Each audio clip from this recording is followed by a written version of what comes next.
And so you've mentioned sort of the wild populations in the Netherlands. Is that where the bison are going to come from? I wasn't sure where. I kind of saw Poland or Netherlands as kind of the source of the bison. Yeah, it's a good question. There are kind of two different ways in which we can get bison for the project. There's the European Endangered Species Recovery Programme, which has a kind of a stud book because the bison are an endangered species in their own right, or vulnerable species in their own right.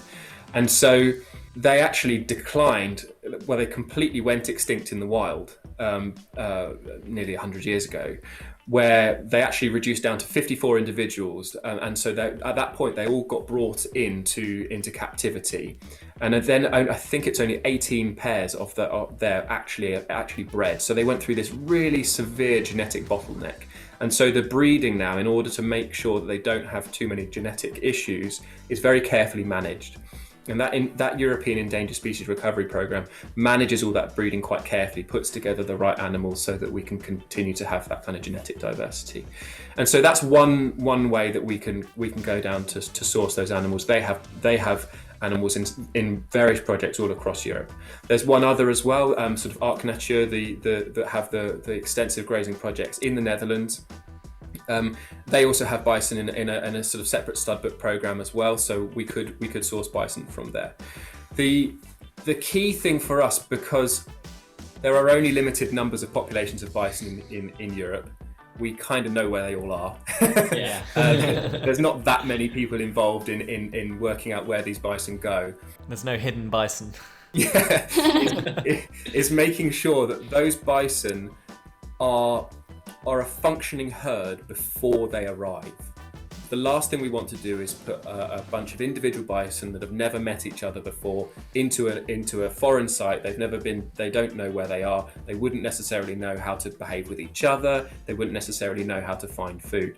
But if we can find a herd and we can make sure that we get a herd that are used to foraging for their own food, they know how to interact with each other, they've got a strong kind of matriarchal unit going on, then we can just bring that herd in its entirety over to the UK, and that way they can get on with the job of being bison and can get into their natural behaviours as quickly as possible.